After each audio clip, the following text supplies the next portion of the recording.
이번 54회차 승부식 주요 경기 첫 번째 조합입니다. 먼저 228번 경기 제주 강원부터 분석 시작해보겠습니다.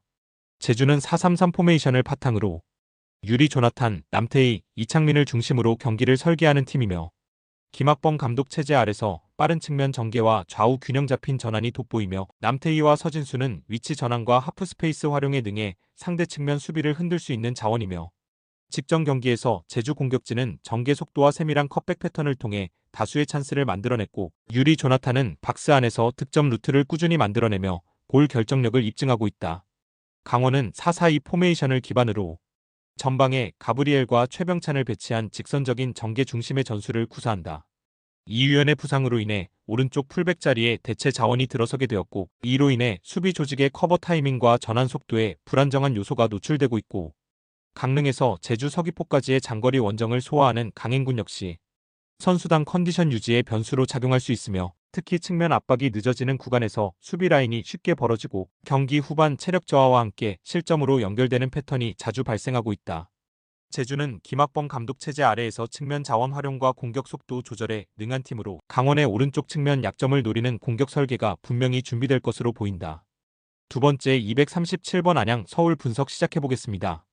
FC 안양은 4-4-2 포메이션을 기반으로 활동량과 전방 압박이 강한 팀이며 모따와 마테우스는 좌우 측면에서 속도감 있게 침투하며 최현우는 중원에서 공수 조율과 볼 운반의 역할을 수행한다. 이번 경기는 FC 서울과의 지역 감정이 얽힌 감정 더비로 선수단의 동기부여가 매우 강할 것으로 예상된다. 그러나 감정에 휩쓸려 과도하게 라인을 끌어올릴 경우 후방 공간이 벌어지고 오히려 수비 불안이 증폭될 수 있다.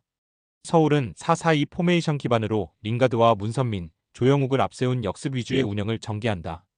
기성용, 정승원이 부상으로 이탈한 상황이지만 문선민의 스피드와 링가드의 탈압박 연계는 여전히 강력하고 안양이 전술 균형보다 감정적 에너지에 의존해 전진할 경우 서울은 후방에서 기다렸다가 빠른 속도로 침투하며 단숨에 실점 위기를 유도할 수 있는 구조를 갖추고 있다.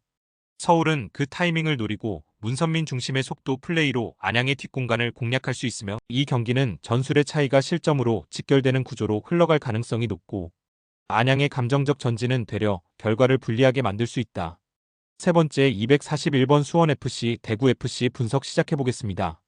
3-4-3 포메이션을 사용하는 수원FC는 윤빛가람의 부상 이탈로 중원 플레이메이킹 기능이 사실상 마비된 상태고 사박, 안데르손, 루안으로 구성된 전방 삼각편대는 개인 기동력은 갖췄지만 이선에서의 전개 지원이 없어 고립되는 장면이 잦고 측면 윙백 라인의 오버래핑도 조심스러운 흐름으로 진행되고 있으며 전환 시 공간을 비우는 문제도 빈번하며 윤빛가람 없이 경기를 풀어갈 전술적 대안이 부족하고 빌드업 시 패스 루트가 단조롭다는 점이 치명적으로 작용 중이다.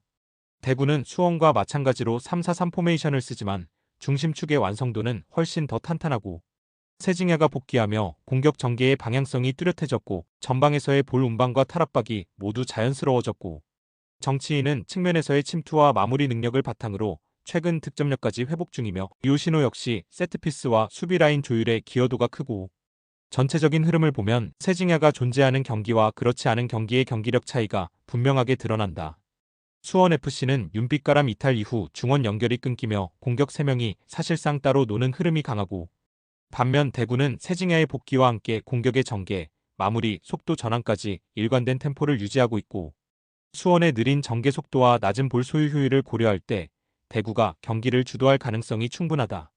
54회차 승부식 1조합 최종 조합이며 참고해 주시길 바랍니다. 54회차 승부식 주요 경기 두 번째 조합입니다. 먼저 217번 경기 가시와 시미즈 분석 시작해보겠습니다. 가시와는 3-4-3 포메이션을 바탕으로 홈에서의 수비 집중도와 템포 조절 능력이 뛰어난 팀이며 카키타와 고이즈미는 전방에서 활발한 움직임으로 상대 수비를 흔들고 마사는 중원에서의 전개와 압박을 동시에 책임진다. 3백 수비진은 공중볼과 1대1 대인 수비에서 강점을 보이며 세컨볼 처리와 전환 속도에서도 안정적인 모습을 보여준다. 특히 홈에서는 전반 초반부터 라인을 적극적으로 끌어올리며 경기를 주도하려는 성향이 강하다. 시미즈는 4-2-3-1 포메이션을 운영하고 있지만 원정 경기에서는 수비 조직력과 압박 강도에서 약점을 반복적으로 노출하고 있고 이누이 다카시와 키타가와가 개인 기량은 뛰어나나 원정에서의 연계 속도 저하와 패스 미스가 공격 흐름을 자주 끊는다.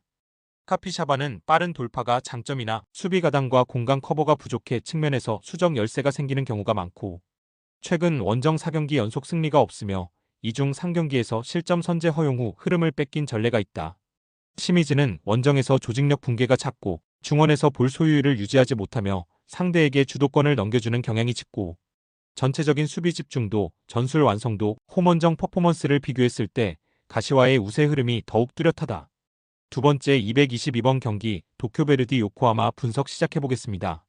직전 우라와전에서 전반 초반 집중력 부족으로 실점하며 경기 주도권을 넘겼고, 이후 공격에서도 박스 내 결정력 부재가 문제로 드러났고, 평균 슈팅 수는 3.9회, 유효 슈팅은 2.3회로 낮은 수치를 기록하고 있으며 최근 5경기 중 3경기에서 무득점에 그쳤으며, 전형은 3-4-2-1이며 히라카와 모리타를 중심으로 중원 점유율은 확보되지만 실질적인 골 찬스 창출은 부족한 상황이며, 측면 전개에선 미야하라와 아라이가 폭넓게 기여하나 일선 기무라의 마무리 비중이 떨어지며 득점 루트가 제한적이며, 수비에선 치다의 불투명한 출전 상태가 변수이며 롱볼 대응과 턴오버 관리 능력도 약점으로 지적된다.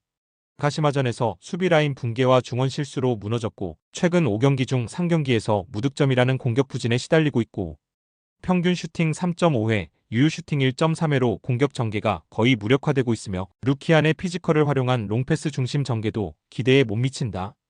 포메이션은 3-4-2-1이나 실질적으로는 5-4-1 형태로 수비적 운영에 집중하며, 야마자키 은두카의 300은 롱볼 대응은 좋지만 간격 유지가 느려 공간 노출이 작고, 윙백 야만의 신보의 오버래핑 빈도는 높으나 효율이 낮고, 전체 롱볼 비중이 19%에 달하는 만큼 턴오버 발생이 많아 역습에 취약한 구조다. 두 팀 모두 낮은 득점 기대치와 공격 효율성을 감안하면 무득점 무승부 가능성이 높으며 언더 흐름이 유력한 매치업이다. 세 번째 224번 경기 제프 유나이티드 오미야 분석 시작해보겠습니다. 4-4-2 포메이션을 중심으로 수비 안정성과 세트피스 집중도를 기반으로 한 운영을 펼치는 팀이며, 카를리뉴 주니어는 전방에서 활동량과 연계 플레이 모두 뛰어나며 스기야마와 에두아르도는 중원에서 볼 전개와 압박 분산에 강점을 보인다. 특히 측면에서의 크로스와 세트피스 상황에서 위협적인 장면을 자주 만들어내며 홈 경기에서는 실점 억제력이 돋보인다. 공수 전환이 빠르고 수비 라인의 간격 유지가 안정적으로 설계되어 있다.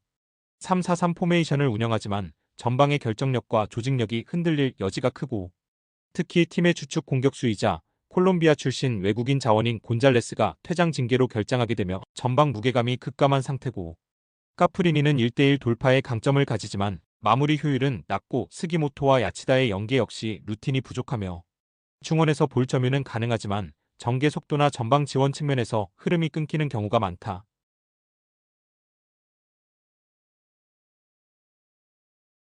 오미야는 곤잘레스의 공백으로 인해 전방 움직임이 위축되고 공격 루트가 제한될 가능성이 크고, 전개 속도와 압박 효율 모두에서 제프 유나이티드가 우위를 점할 수 있는 경기로 흐를 공산이 높다. 54회차 승부식 이 조합 최종 조합이며 참고해 주시길 바랍니다. 많은 경기들 중 좋아 보이는 경기들 위주로 유튜브에 조합픽을 올려드리지만 모든 경기들은 유튜브에 올릴 수 없는 점 양해 부탁드립니다. 이외에 다른 경기들이 궁금하거나 정보가 필요하신 분들은 영상 아래 고정 댓글로 말 걸어주시면 되시고요. 스포츠에 관심 있는 분들은 모두 환영합니다. 조건 같은 거 일체 없으니 편하게 말 걸어주십시오.